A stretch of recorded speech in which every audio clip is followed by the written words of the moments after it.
Okay, so I am back, and you know that there's a lot of ways to cut wigs. This is a art. This is something you'll have to train yourself in. This is something you'll have to do continuing education in. If you're interested now, take some classes online, get to know what's out there. Also know that when you practice, one of the best things you can do is buy some inexpensive wigs and practice cutting them yourself. First, try to trim them, match the silhouette, try to map the hair. This is something that will take time and practice, and better practice with cheap and expensive hair that you know you're just gonna use for cutting and then throw out, as opposed to a high quality wig that you just messed up and you put thousands of dollars or hundreds of dollars down the drain. So when you are wet cutting, know that you'll discover that the wet cutting method was more controlled and technical, while the dry cutting method is freer and more abstract. Often the more abstract method in the cut, it will look more realistic. So dry cutting is better for a wig because you want it to be more abstract. You don't want it to be too perfect, otherwise it will look wiggy. When you're styling the wig too, think about this. When you blow dry, you may not want a lot of volume. Some clients want their wig to look natural. Other times, if you're too thin, it can look like the hair is already thinning, or if you're too voluminous, it'll look like they have a big wig on. So always know what your client wants. Consultation is important. Know that when you're styling a wig, you never want to lose sight of the bigger picture. People will focus on the wig and they treat it where it's very elegantly. The issue with that is with the wig, if you don't treat the client holistically, meaning like as a whole person, what their lifestyle is, how they're wearing the wig, are they gonna be able to style this? You're gonna give them this elaborate style and it may look too wiggy, or they might have this great style and it falls apart at home, or it gets ruined in some other way. So when you are working with hair that is chemically treated in a wig, achieve the best results when using the styling tool set in the lowest temperature, so that way you can always increase, as opposed to having to explain to the client why a big piece of their wig just melted off and it's smoking. Treat the hair gently, don't treat it carelessly. You really also want to brush the wig with a natural boar bristles, because they have a great result on human hair. They help smooth it out and add shine. But if you're a vegan, they have synthetic brushes that work just as well. And use a block when necessary for cutting, coloring, perming, setting, and the basics of cutting. The comb out and finishing touches for most modern cuts are completed on the person's head, because you're able to get balance and actually see with your eye. They talk about perming on the client's hair and putting a bag over their head. That I do not recommend. I say, you know what?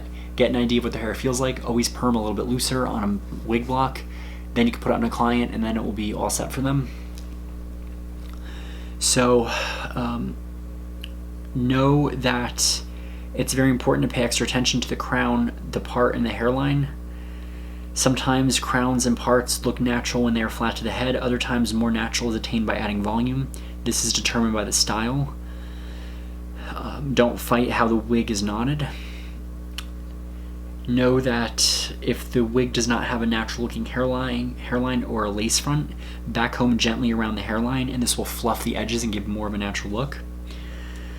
You can also release the client's hair around the hairline and cut it and blend it into the wig. And to gauge how the wig looks, if it looks realistic, do the wind test.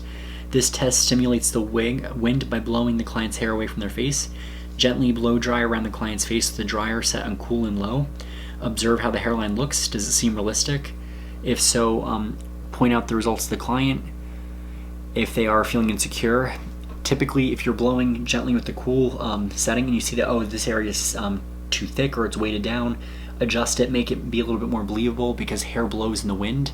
At the same time, you don't want it to be too thin where it blows and it blows back, revealing the sides of the wig. Also, when you're styling the wig, style with your fingers to achieve a natural look. Don't try to make it look perfect. And it's important to clean the wig properly. They have manufacturer's instructions. Always use a gentle shampoo. Typically, you don't have to buy the manufacturers. I would just say go and get a chelating shampoo, which is acidic, or a very gentle pH balanced shampoo. When you are coloring the wig, know that all synthetic hair colors for wigs come in a standard ring. Everything is different. This is an extension ring, but look at all the wide variety of colors and textures. There's everything in here from blue to rose gold, to curly and wavy, to more wavy. to the naturals. Every brand will have their own thing. The colors range from black to pale blonde. Because most commercially available hair originates in India or China, the most common natural level is level 1 or black. It is very difficult to lift a level 1 to a level 10. I would argue that in the book. Typically you're able to do that with less damage if you're careful. However, you will still get some damage with that and the porosity will be greater. So that I won't argue. At the other end of the spectrum, yak hair is excellent because it's so white you're able to color it easily. If you're going to custom color the hair, use hair that has been decolorized through the lifting process. Also know that metallic dyes are going to be an issue. Harsh handling will damage the wig, and know that in the caution box. If you treat a wig carelessly, remember it will have a short life. The same principles apply to coloring. So know that natural hair coloring principles apply to wigs as well. There's really no drastic difference. Good colorists are not afraid to make mistakes. When you color a wig, you want to make sure the cuticle is intact. If it's not, you're not going to get a good even result. Hair in which the cuticle is absent is very porous and will react to color in an extreme manner. Always strand test the hair prior to a full color application. Use semi-permanent, demi-permanent glaze rinse or color mousse products. Use permanent hair color on human hair wigs unless the hair is porous, in which case semi-permanent color is the better choice. So I'm going to argue this, and because of my training in extensions, if the wig is super light, always err on getting a lighter wig, then use a demi color, add in some lowlights, do a base color. It is so much easier to use a hair color remover, take that demi out, or wait for the demi to fade out on tone, as opposed to using a permanent color. So if you darken it with a permanent color with 10 volume, know that that color is going to be a lot harder to remove, because a permanent color, the molecules go in there, they swell up, and they can't get back out. Demi color, they don't penetrate all the way unless the wig is super porous, and there will be a greater penetration. Also be careful because some demi-permanents may actually lift the wig, so know what you're working with. Lift is determined by the peroxide.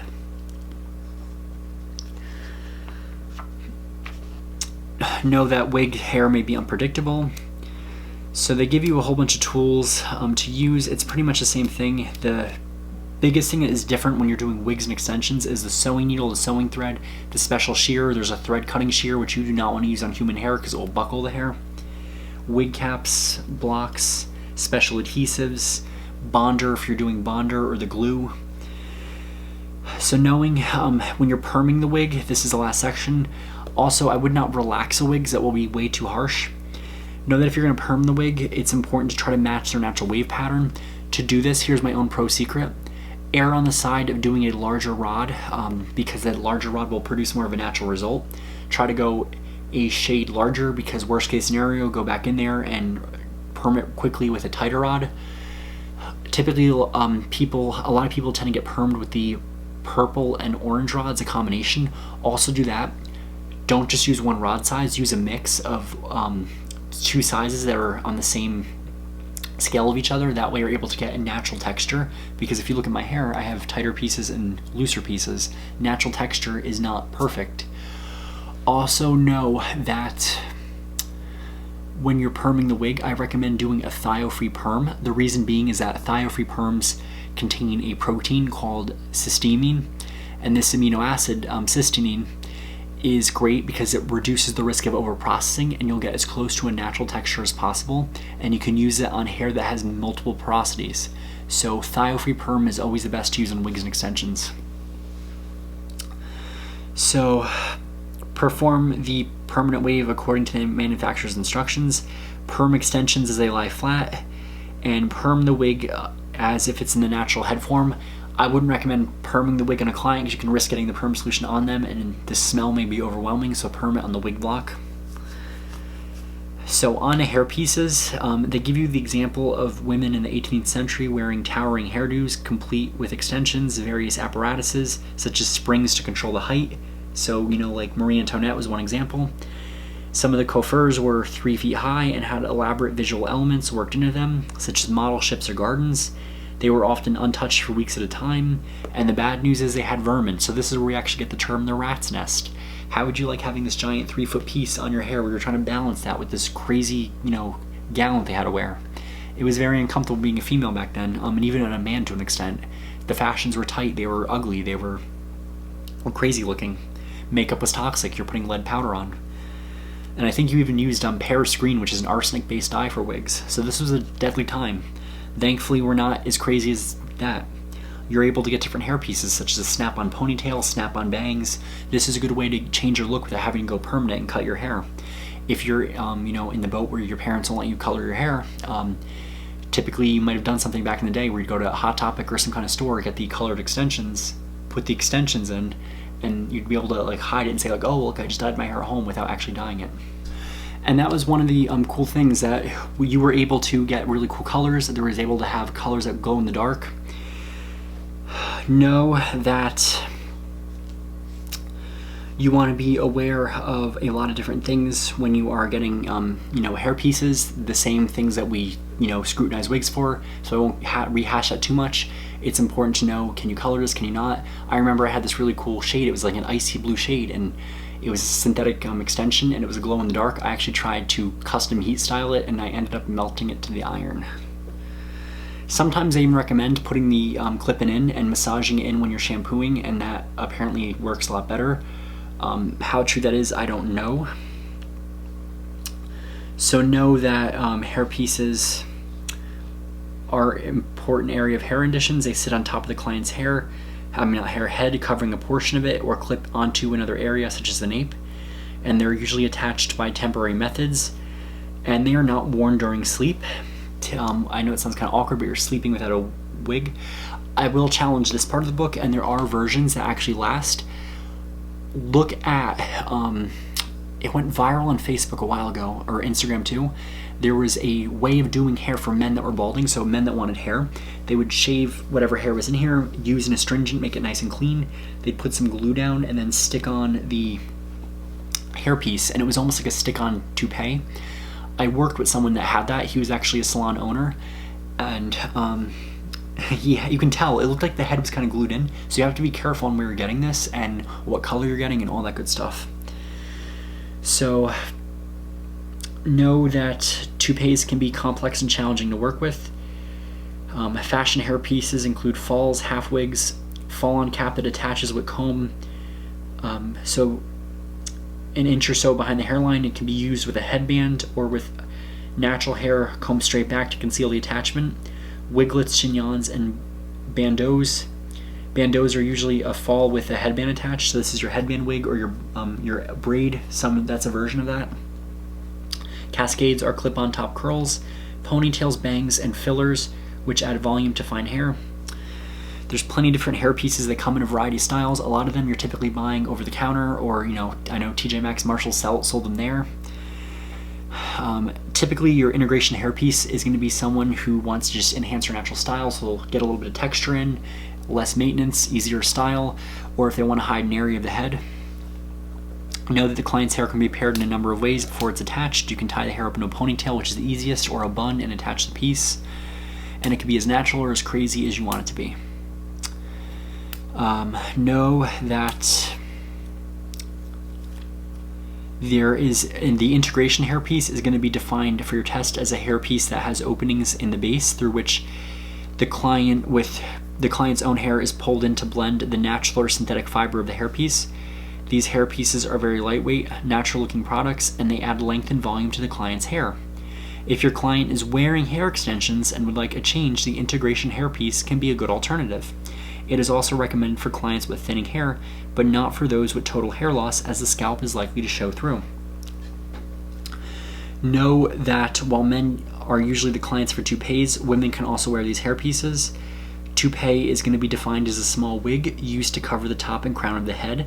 The fine net base is usually the most appropriate material for the client with severe hair loss.